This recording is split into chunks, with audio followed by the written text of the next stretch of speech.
10장 12절부터 20절까지의 말씀입니다. 30번째 이야기죠.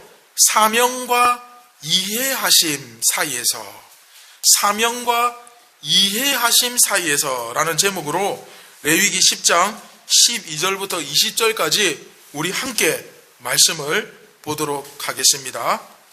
사명과 이해하심 사이에서. 네, 그러면 제가 먼저 12절 말씀을 받들어 읽고 한 절씩 교독하고 마지막 20절은 합독하여 받들어 읽도록 하겠습니다. 제가 먼저 12절 말씀을 받들어 읽겠습니다.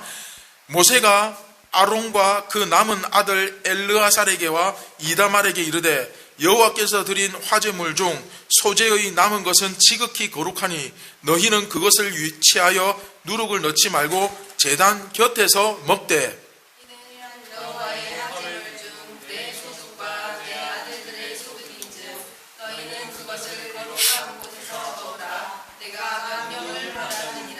흔든 가슴과 들어올린 뒷다리는 너와 내 자녀가 너와 함께 정결한 곳에서 먹을지니 이는 이스라엘 자손의 화목제물 중에서 내 소득과 내 아들들의 소득으로 주신 것임이니라. 그 들어올린 뒷다리와 흔든 가슴을 화제물의 기름과 함께 가져다가 여호와 앞에 흔들어 요제를 삼을지니 이는 여호와의 명령대로 너와 내 자손의 영원한 소득이니라.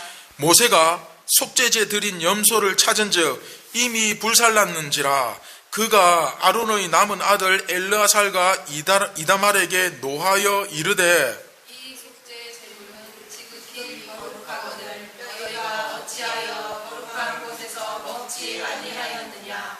이는 너희로 회중의 죄를 담당하여 그들을 위하여 여호와 앞에 속죄하게 하려고 너희에게 주신 것이라. 그 피는 성소에 들여오지 아니하는 것이었으니 그 제물은 너희가 내가 명령한 대로 거룩한 곳에서 먹었어야 했을 것이니라.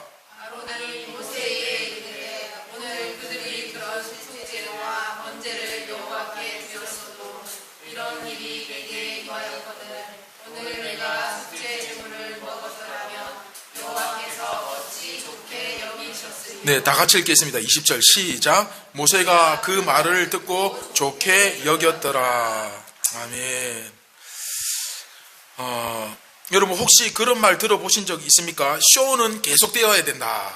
아주 유명한 이제 영화에서도 이제 이런 대사가 나오고 또 책이나 이런 데서도 이제 이런 말을 인용하는 경우가 많은데 The show must go on. 쇼는 계속되어야 된다.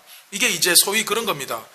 어떤 어려움이 있다 하더라도 자신이 맡은 바 책임을 감당해야 된다는 말입니다. 그런데 이런 말을 들을 때 우리는 두 가지 마음이 듭니다. 흔히들 우리 부모가 그렇죠. 옛날에 우리가 먹고 살기 힘들 때 이제 가정을 이끌어가는 가장이 아무리 직장 생활이 힘들고 또 돈 벌기가 힘들어도 또 가족을 먹여 살려야 되는 그런 책임감을 가지고 오늘도 힘들어도 직장에 나가서 최선을 다해 일한다. 쇼는 계속 되어야 된다. 뭐 이렇게 비유를 하는데 예를 들면 아빠가 없이 혼자 그 아이를 키우는 엄마예요. 그런데 이 아이가 밤새 열이 나고 아팠습니다. 그런데 이제 그래서 아픈 아이에게 밤새도록 약 먹이고 열 체크하고 간호하다가 이제 시간이 되어서 아침이 밝았어요. 저도 이제 사역하면서 이렇게 이제 혼자 이혼하고 나서 혼자 이제 아이를 키우는 그런 성도의 가정에 가보면 정말 전쟁이에요. 그런데 이렇게 밤새도록 열이 나면 밤에 제대로 잠을 못 자거든요. 그러면 낮에 얼마나 피곤합니까? 근데 더 큰 문제는 뭡니까? 이제 출근을 해야 돼요. 이 아이를, 애가 아픈데도 어디 맡길 데도 없고 이 아이를 그냥 두고 이제 출근을 해야 됩니다. 왜? 일하러 가야 되니까. 그렇죠? 여러분, 이때 그 일터로 나서는 엄마의 심정을 여러분 한번 생각해 보세요. 어떻겠습니까? 실로 이 엄마에게 쇼는 계속 되어야 합니다. 맞죠? 일터로 나서지 않으면 그 이후에 그 아이와 살아갈 길이 막막해질지도 모릅니다. 따라서 일터로 나가야 됩니다. 하지만 또 옆에서 지켜보는 사람의 입장에서는 참 마음이 안 좋죠. 그렇죠? 꼭 저래야만 하나, 저렇게 살지 않아도 되는 그런 세상을 만들면 안 될까, 뭐 그런 생각이 들 수도 있죠. 그러나 이제 또 어떻게 보면 어머니의 입장에서 보면 그 아이를 두고 나서는 그 마음에, 그래, 쇼는 계속 되어야 돼, 이런 마음으로 그 엄마는 마음을 다잡고 그 발걸음을 떼는 그런 말이 될 수도 있습니다. 굉장히 이 양면성을 가지고 있는데, 이 엄마의 입장과 이 상황을 바라보는 입장, 그렇죠? 그런데 오늘 레위기 10장 후반부, 오늘부터 읽은 이 12절 이후의 말씀이 약간 이런 모습을 띱니다. 이런 양면성을 가지고 있어요. 자, 12절부터 한번 보겠습니다. 자, 오늘 여러분 가진 성경 12절부터 보시면, 자, 이 부분은 사실 앞에서 소제와 속죄제, 화목제의 제물을 어떻게 해야 하는가에 대한 가르침이 간단하게 요약해서 반복되고 있습니다. 자, 여러분, 이게 지금 어떤 상황입니까? 드디어 제사장이 이스라엘의 공식적인 대제사장으로서 위임식을 합니다. 제사장도 이제 위임식을 했어요. 그리고 이 좋은 날에 첫날부터 첫째 아들과 둘째 아들이 자기가 옛날에 하던 그 가닥으로 제사 드리다가 하나님의 불이 임해서 죽었죠. 이 잔칫날 초상집 분위기가 됐어요. 이제 그런 상황입니다. 그런 상황에서 모세가 그 아론과 살아남은 셋째, 넷째, 그 남은 두 아들 엘르아살과 이다말에게 소제와 속죄제 중에 제사장의 몫으로 돌려진 부분에 대한 이제 가르침을 이어가고 있는데, 조금 전에 나답과 아비후가 첫째와 둘째가 죽었죠. 그들의 죽음 때문에 잠깐 이 진행이 멈추어 버렸어요. 사람이 죽었잖아요. 그렇죠? 그래서 이 진행이 멈추어 버리고, 그래서 이 멈춘 소제와 속죄제, 화목제, 이 제물 먹기를 계속 진행하라는 말씀입니다. 그 제사장에게 돌려진 부분을 먹으라 이거죠. 이 상황이 이해됩니까? 그러니까 이 먹으라 하는 의미는 뭡니까? 우리 레위기 하면서 앞에서 배웠죠? 백성들의 죄를 씻는데 그 백성들을 죽일 수는 없잖아요. 그래서 백성들의 죄를 대신할 짐승을 가져오잖아요. 그리고 그 짐승을 잡아서, 자, 대제사장은 어떤 사람입니까? 하나님을 대신하는 존재잖아요. 하나님의 일을 대신하는 사람이 대제사장이잖아요. 그래서 그 대제사장이 그 백성들의 죄가 옮겨진 그 제물, 그 잡은 짐승을 그 대제사장이 먹음으로써 그 죄가 없어진다, 이렇게 하나님께서 약속하셨잖아요. 그래서 그 의식을 해라는 겁니다. 그런데 이제 너무나 두 아들이 죽었는데 얼마나 이게 당황스럽고 슬픕니까?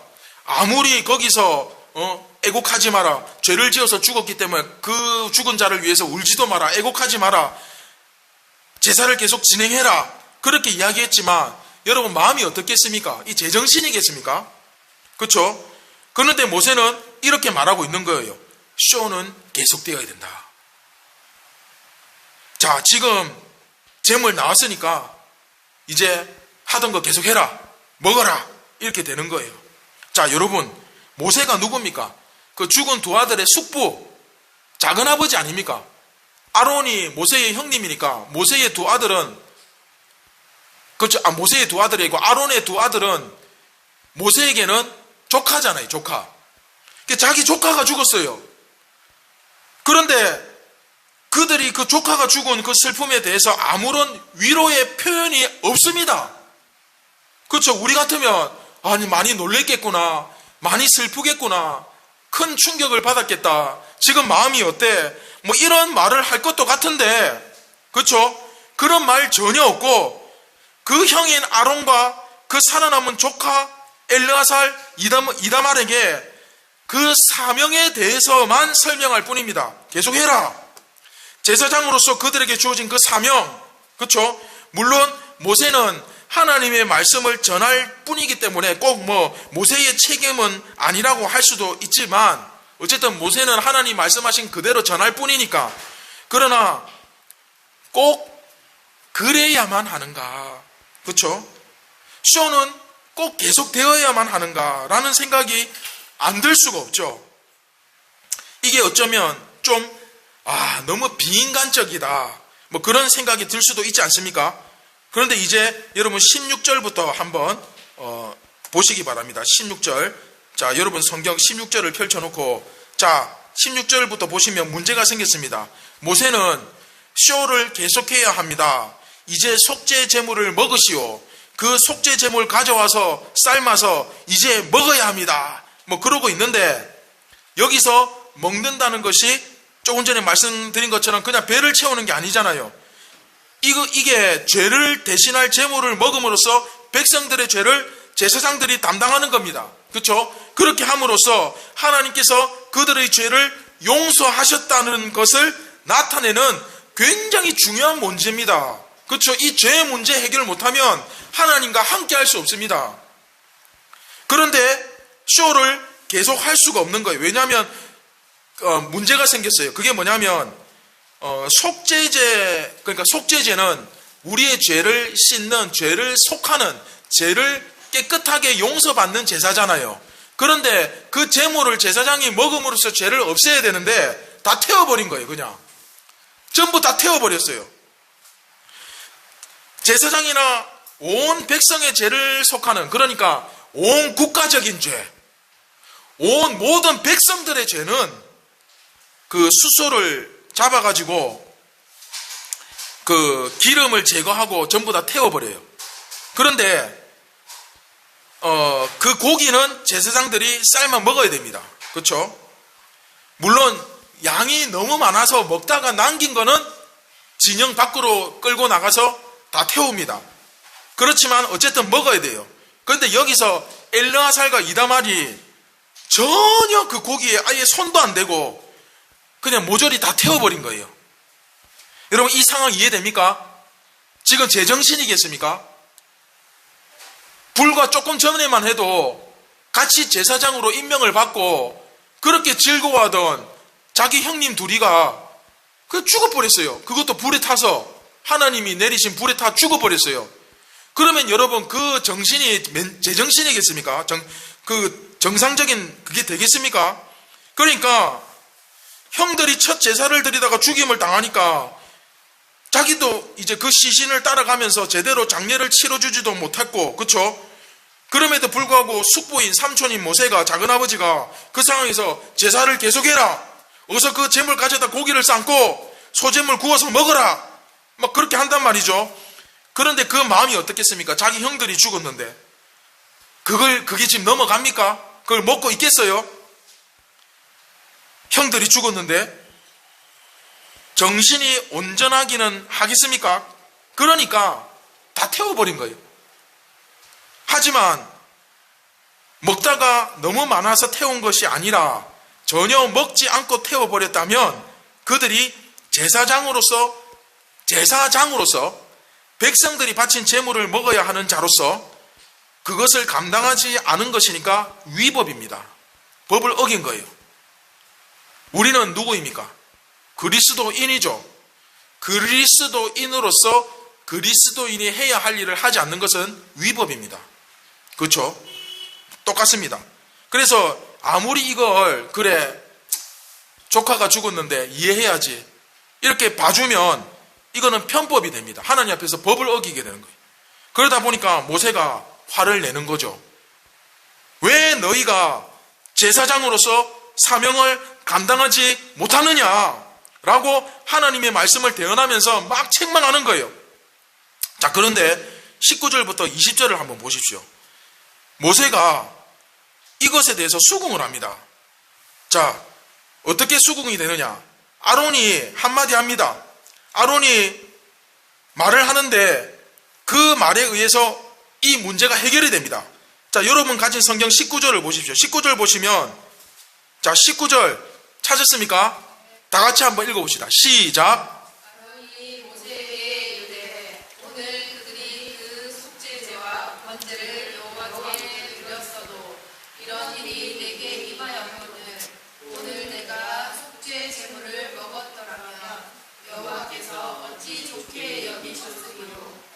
자, 이게 무슨 말입니까? 지금 아론이 자기 아들들이 속죄 제물을 먹을 자격이 없다라는 겁니다. 즉 죽은 나답과 아비후가 왜 죽었습니까? 죄 때문에 죽은 거예요. 그렇죠? 불순종하다가 죄 때문에 그렇게 죽었는데 아들의 죄는 곧 누구의 죄?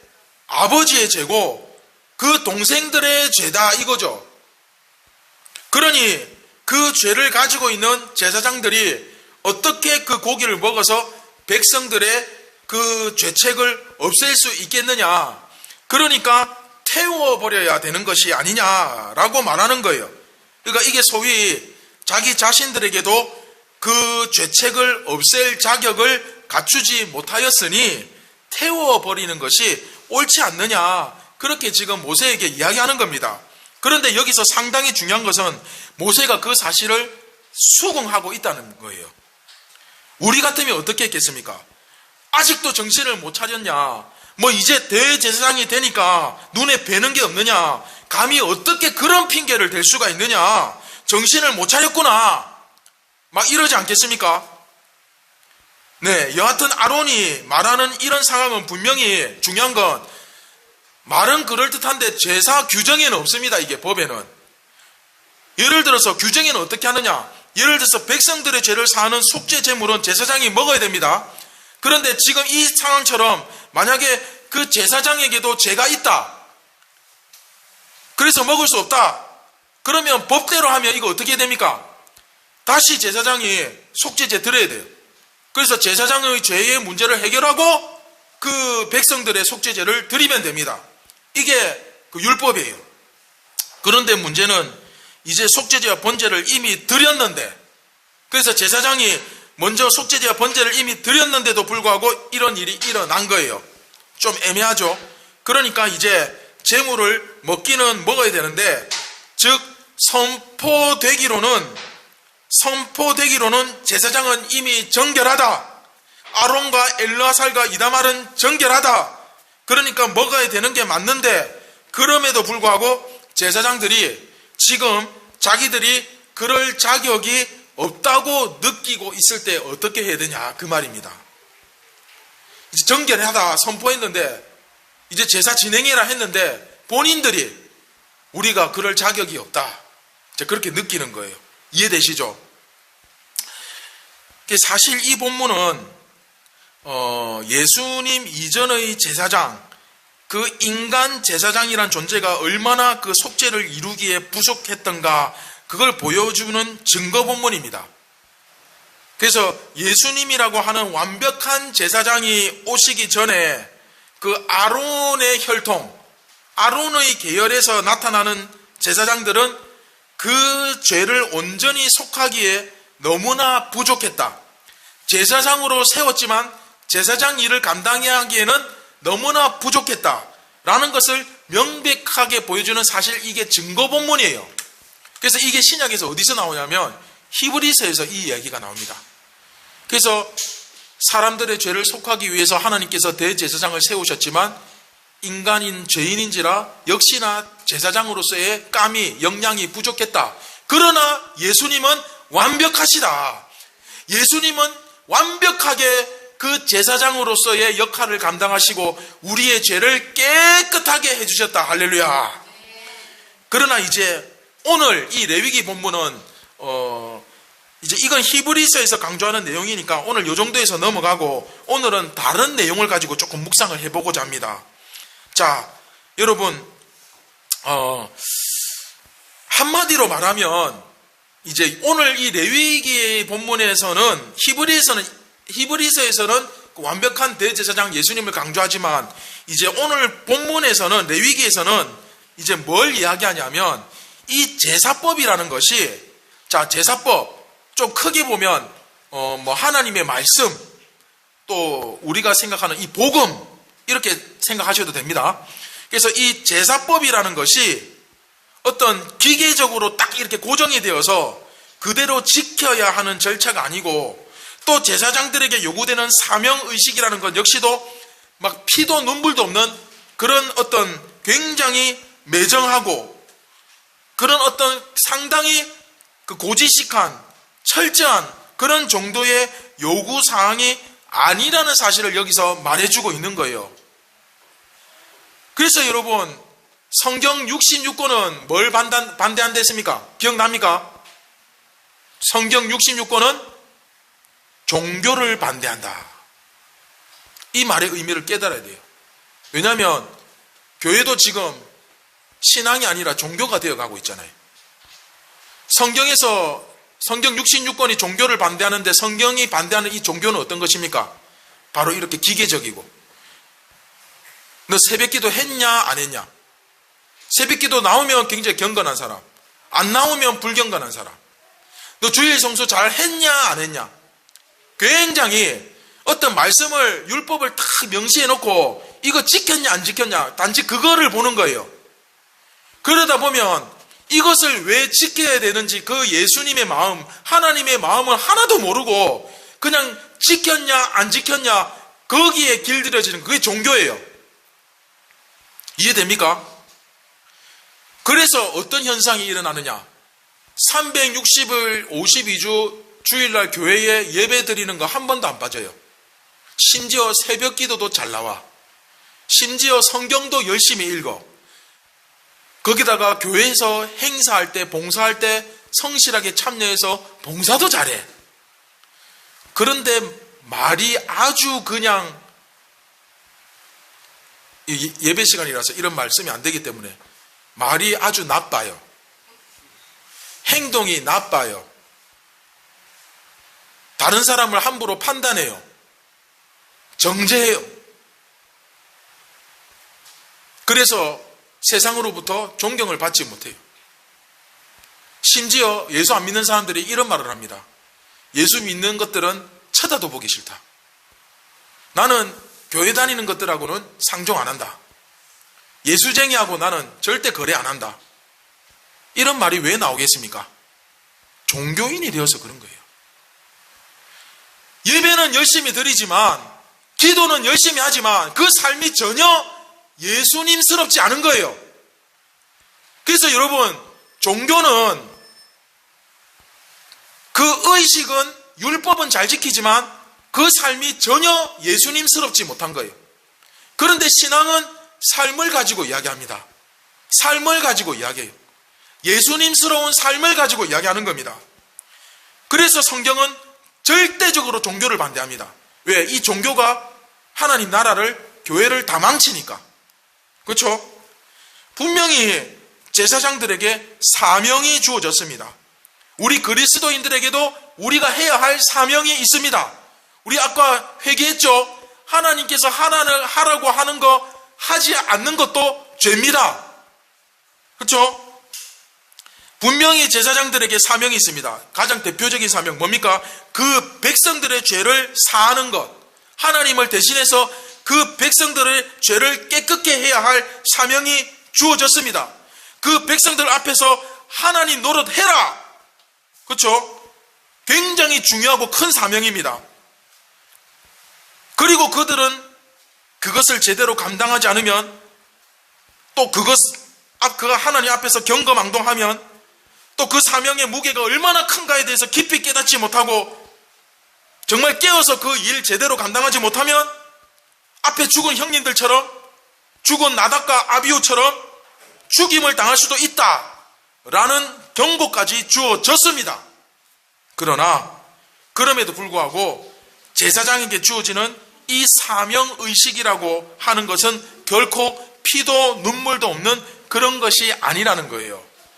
이들이 행하는 것은 나쁘게 말하면 편법이잖아요. 아까 다 설명했죠? 법이 없습니다. 그러나 그 먹어야 할 재물을 먹지 않고 다 태움으로써 자신들도 죄인이라는 사실을 인정했고, 자, 아까 다 설명했죠? 그리고 두 번째, 자기가 죄인이라는 부분에 대해서 철저하게 인정하고 저는 이럴 자격이 없습니다 이렇게 시인하는 그 모습하고 그게 참작이 된 거예요. 그리고 두 번째, 무엇보다도 형들이 죽었는데 아론의 입장에서 보면 자기 두 아들이 죽었는데, 두 명이나 죽었는데 그 앞에서 울지도 못하고 슬퍼하지도 못했던 그 사람들이 그 형들, 아들들의 죽음을 소극적으로나마, 아주 소극적으로나마 자기들이 먹어야 했던 그 고기를 먹지 않고 태우는, 이게 소위 말하는 뭐겠습니까? 이게 금식이죠. 금식. 사실은 금식으로 죽음을 애도한 거예요. 근데 그걸 여기서 허용해 주는 거예요. 사실은 그렇게 소극적으로나마 죽은 자식에 대해서 애도하는 그걸 사실은 법에는 없지만 그걸 받아들이는 겁니다. 이해되십니까? 그래서 성소에서 불이 나와서 다른 불을 들였던 제사장이 그 자리에서 죽고, 막 이런 서슬퍼런 그냥 막 무시무시한 이제 그런 분위기 아닙니까? 막 불이 막 하늘에서 떨어져서 죽었으니까.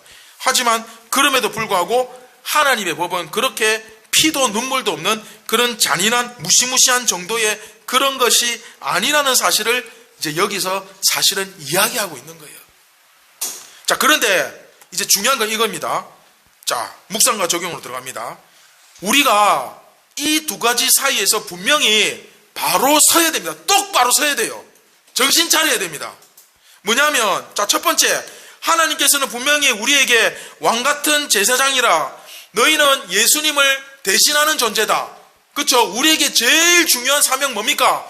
이 세상에서 예수님처럼 살아야 돼요. 어떻게 예수 안 믿는 사람들이 예수님을 봅니까? 예수님 이미 승천하셨는데. 그런데 우리가 예수님처럼 삶으로 인해서 우리를 통해서 예수님을 보게 되는 거예요. 그리고 그것을 통해서 한 죽어가는 생명이 영생을 얻게 됩니다. 할렐루야. 이게 얼마나 중요한 사명입니까? 이거 안 하면 안 되잖아요. 그죠? 그런데 오늘 본문의 제사장도 마찬가지. 우리는 세상에 예수님처럼 삶으로 예수님을 드러내지만, 이 당시의 유대인들은 자기들이 제사장이 먼저 하나님처럼 삶으로, 그 제사장들은, 그 레위인들은 제사장을 보고 하나님을 배우고 하나님을 믿고, 또 그 백성들은 그 레위 지파와 제사장을 보면서 하나님이 저런 분이구나 이렇게 믿고, 그리고 이 백성들은 온 세상에 자기들이 세상의 중심이 되어서 예수님처럼 하나님처럼 살아감으로 인해서 온 열방이 그 하나님을 알아보고 여호와께 절하고 경배하는 이런 역사가 일어나는 겁니다. 할렐루야. 그래서 분명히 이 제사장들 왕같은 제사장이다. 사명 주셨습니다. 사명 감당해야 됩니다. 제가 여러 번 말씀드립니다. 그렇죠? 우리는 그냥 세상 사람들처럼 막 하루하루 정신없이 바쁘게 살아가는 사람들 아닙니다. 우리는 분명한 사명이 있고 인생의 목표가 있고 초점이 있습니다. 우리는 절대 막 살아가는 사람 아닙니다. 되는 대로 사는 사람 아닙니다. 우리는 이 세상 가운데서 하나님의 나라를 선포하고 거룩한 백성으로서 살아야 됩니다. 죽는 것이 아니라 살아야 됩니다. 아무리 세상에서 그리스도인으로서 사는 것이 힘들어도, 아무리 이 믿음을 지키는 것이 내 욕망과 내 욕심과 이게 맞지 않아서 힘들어도 우리는 이 사명, 이 생명 포기할 수 없습니다. 세상의 악한 문화 가운데서 그들의 유혹을 담대히 거부하고, 세상이 아무리 우리를 조롱하고 비웃어도 하찮게 여겨도 우리는 그리스도인으로서, 교회로서, 새 이스라엘로서 살아감을, 그리스도인의 정체성을 잃어서는 안 되는 것을 우리는 고백합니다. 그래서 우리는 아무리 힘들어도, 아무리 슬퍼도, 아무리 궁핍해도, 아무리 가난해도, 아무리 병들어도 쇼는 계속 되어야 됩니다. 자, 이게 첫 번째 사명입니다. 그리고 자, 두 번째는 뭐냐? 그렇다고 해서 하나님께서 우리의 그러한 헌신, 우리에게 그런 사명을 요구하시잖아요. 그런데 그런 사명을 감당하라고 요구하시지만, 그렇다고 해서 그것이 어떤 상황에서도 전혀 배려가 없는, 용서가 없는 그냥 서슬퍼런 무시무시한 그런 사명이 아니라는 거예요. 우리는 반드시 하나님의 법을, 말씀을 지켜야 하지만, 그러나 그런 서슬퍼런 아주 냉정하고 피도 눈물도 없는 무시무시한 것이 아니라는 거예요. 하나님께서는 지금도 우리를 맞이하여 주시고, 우리를 따뜻하게 맞이해 주시고, 용서해 주시고, 배려해 주시고, 이해해 주시는 분이십니다. 그래서 여러분, 우리가 정신을 똑바로 차려야 되는 게 뭐냐? 바로 이 사명과 그 하나님의 따뜻한 배려, 그 이해하심, 이 둘 사이에서, 사명, 이해하심, 이 둘 사이에서 우리가 정중앙에 정신을 똑바로 차리고 딱 서야 돼요. 이거 정신 못 차리면 어떻게 되겠습니까? 이해해 준다고 해서 한도 끝도 없이 막 나갈 수 있겠죠. 또 사명 감당한다고 해서 인정도 없고 매정하게 그렇게 율법주의자로 치우칠 수 있겠죠. 근데 이 두 가지 사이에서 우리가 정신을 똑바로 차리고 균형을 잡아야 된다는 거예요. 굉장히 중요합니다. 그래야 신앙생활 잘 할 수 있어요. 예수 잘 믿을 수 있습니다. 그러면 이 둘 사이의 이 긴장 사이에서 우리를 정중앙에 딱 균형을 잡고 바로 세워주는 열쇠가 뭐냐? 그게 바로 한번 따라해봅시다. 관계성. 예, 관계성입니다. 우리 의존성 배웠죠? 의존성. 참 신앙생활하기 힘들죠? 예수님을 믿으려고 하니까 현실하고 이렇게 비교했을 때 현타가 오죠? 그렇지만 그럴 때마다 우리가 어떻게 그걸 이겨낼 수 있습니까? 어떻게 불신자들과 함께 살면서 신앙을 지킵니까? 의존성. 그렇죠? 예수님도 하나님을 의존했잖아요. 우리도 그 예수님을 의존함으로써, 의지함으로써 우리는 버텨나갈 수 있습니다. 그런데 자, 오늘 이 사명과 그 하나님의 배려하심, 이해하심 사이에서 어떻게 이 균형을 잡냐? 이거는 이제 관계성이죠. 다시 말하면 여기서 제일 중요한 건 하나님과의 관계입니다. 인격적인 관계, 그 친밀함. 이해되시죠? 이게 바로 종교가 아니라 신앙이잖아요. 그러니까 단지 여러분 예수 안 믿어도 얼마든지 예배 드릴 수 있습니다. 예수 안 믿는 사람 예배 드리고 싶다면 우리가 못 들어오게 막습니까? 아니잖아요. 예수 안 믿어도 예배 드릴 수 있고 예수 안 믿어도 같이 봉사할 수 있습니다. 김장 같이 담그고 김장 담그고 나서 수육 삶아서 같이 김치 먹고 예수 안 믿어도 다 할 수 있어요. 여전도에 나들이 갈 때 굳이 뭐 내 예수 안 믿어도 같이 꼽사리 끼워서 갈 수 있습니다. 네 예수 안 믿으니까 니는 관광버스 타지 마. 이렇게 안 하잖아요. 다 할 수 있어요. 예수 안 믿어도. 여러분 교회에 나오는 걸 가지고 내가 예수 믿는다고 착각하는 건 굉장히 위험합니다. 근데 새벽 기도 나온다고 내가 신앙 좋다고 생각하는 건 굉장히 위험합니다. 제가 항상 이야기하잖아요. 피곤하면 푹 자라고 나오지 말고. 그거 나온다고 굉장히 신앙 좋고 그런 거 아무 상관없어요. 그러면 내 신앙은 뭘로 증명합니까? 바로 관계성입니다. 관계성. 그렇죠? 내가 얼마나 인격적으로 예수님을 내 마음의 진정한 주인으로 모시고 인격적이다는 것은 진짜로 내가 말하고 행동할 때 예수님처럼 하는 거예요. 그게 인격이에요. 제가 어제 아내한테 좀 심한 말을 듣고 회개했어요. 당신이 나한테 사랑한다고 말할 때 나 하나도 그거 진실로 안 느껴진다. 제발 좀 사랑한다는 말 좀 하지 마라. 여보 사랑하고 축복해. 하지 말라고. 막 그러는데 이제 왜 그런 마음이 들겠습니까? 사랑한다 했으면 사랑하는 행동이 나와야 되잖아요. 맞죠? 진짜로 사랑한다 그러면 다른 것 다 제쳐두고 이 사람이 제일 소중한 그 가치관이 나와야 돼요. 그렇죠? 사람이 아픈데 이 아픈 사람보다 다른 게 더 중요해. 그럼 이 사람 사랑 안 하는 거잖아요. 그죠? 여러분 그거 이해하시겠습니까? 이게 인격이에요. 여러분 아내를 인격적으로 대하시기 바랍니다. 여러분 남편을 인격적으로 대하시기 바랍니다. 그런데 예수님도 하물며 예수님은 어떻겠습니까? 그렇죠? 우리가 주일 예배 드리고 성경 열심히 보고 기도 열심히 하고 그렇게 하면서 예수님처럼 안 살고 내 하고 싶은 대로 내 원대로 살면 얼마나 비인격적입니까? 그 완전히 예수님 얼굴에 먹칠하는 거잖아요. 그렇죠? 우리가 차라리 그러면 예수를 안 믿는다고 하든지 예수님을 믿는다고 하면서 그런 식으로 행동하면 얼마나 예수님을 그렇죠? 모독하는 겁니까 이게? 예수님을 앞에 두고 장난치는 것도 아니고 그렇죠? 이게 바로 비인격적인 그렇죠? 종교적인. 그런데 이 관계성은 뭐냐? 내가 예수님을 너무 사랑하기 때문에 내 말 한마디도 예수님처럼 하려고 애쓰는 거예요. 근데 우리의 몸은 누구의 것입니까? 예수님의 것. 우리 오늘 찬양했잖아요. 내가 살아도 주를 위해, 죽어도 주를 위해. 근데 이게 너무 좋은 거 아닙니까? 그래서 나는 사나 죽으나 주님의 것. 주님의 것은 절대로 죽지 않는 영생을 얻었어요. 할렐루야. 나는 오늘 밤에 죽어도 천국 갑니다. 내가 이 세상에서 비록 비참하게 병에 걸려서 암에 걸려서 죽는다 할지라도 나는 천국에서 해같이 빛나게 행복하게 살 것입니다. 얼마나 좋습니까? 그런데 이런 인격적인 관계성은 뭐냐? 바로 그런 예수님이 너무 좋아서 내가 내 이 몸은 내 것이기도 하지만 동시에 예수님의 것이잖아요. 그런데 예수님의 몸을 창녀의 몸, 우상의 몸, 정죄의 몸, 이런 죄짓는 몸으로 안 만들겠다는 거예요. 이해됩니까? 이 귀한 주님 주신 몸, 예수님의 몸, 나 이제 예수님과 연합했잖아요. 예수님을 믿는 것은 예수님과 연합한 거예요. 이제 예수님이 내 속에 계세요. 어떻게?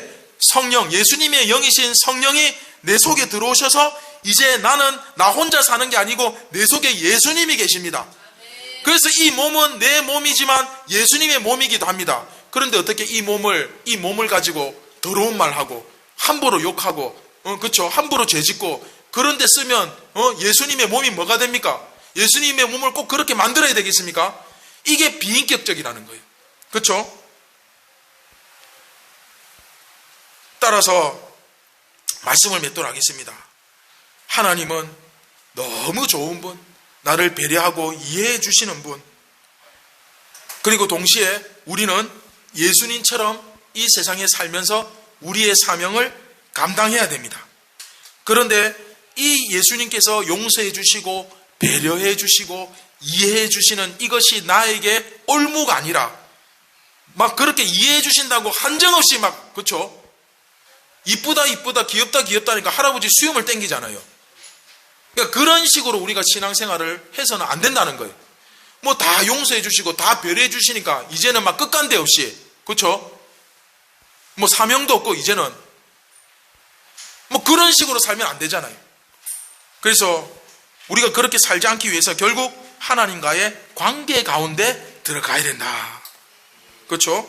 그래서 이 두 가지가 이 둘 사이에서 우리는 참 좋으신 하나님을 예배하면서 참 좋으신 예수님을 매일 만나면서 동시에 그 주님께서 맡기신 사명을 잘 감당할 수 있는 정말 균형 잡힌 멋진 그리스도인들 되시기를 주님의 이름으로 축원드립니다. 오늘 우리가 이 말씀을 기억하면서 결단하면서 우리 같이 한번 기도했으면 좋겠습니다. 여러분, 그래서 결국 사실 오늘 중요한 것은 이 주일이 아니라 6일 동안 여러분의 삶입니다. 여러분은 6일 동안 어떻게 사셨습니까? 쉽게 이야기할게요. 예수님처럼 사셨습니까? 아니면 그 예수님을 욕되게 만드는 사람으로 사셨습니까? 그렇죠? 딱 둘 중에 하나입니다. 나는 세상인가 교회인가? 그렇죠? 세상과 교회 중간은 없습니다. 세상은 세상이고 교회는 교회예요. 그래서 여러분, 내가 정말 6일 동안 교회로서 살아갔다면 그 증거가 뭡니까? 바로 이 관계죠. 나는 예수님과 아침에 눈 뜨면 그 예수님께 먼저 인사드리고 기도와 말씀으로 하늘에서 내려주시는 생명의 만나를 먹고 그 음식 먹고 힘을 내어서 그 사명 감당하기 위해서 더욱더 내가 직장에서 가정에서 예수님처럼 살고 그렇죠? 사명을 감당하는 제일 첫 번째는 예수님처럼 사는 것입니다. 이거 안 되면요 아무것도 할 수 없습니다. 아무것도 할 수 없습니다. 이게 가장 기본이. 그래서 우리 이 시간 같이 기도할 때에 사랑하는 예수님, 내가 그 예수님과의 관계 속으로 들어가서 그 인격적인 관계를 맺고 종교가 아니라 참된 신앙인이 되게 하여 주시옵소서. 그 예수님을 매일 만나며 예수님처럼 살 수 있는 능력을 하늘로부터 공급받는 은혜를 주시옵소서. 주님, 내가 예수님과 더욱더 관계가 깊어지기를 원합니다.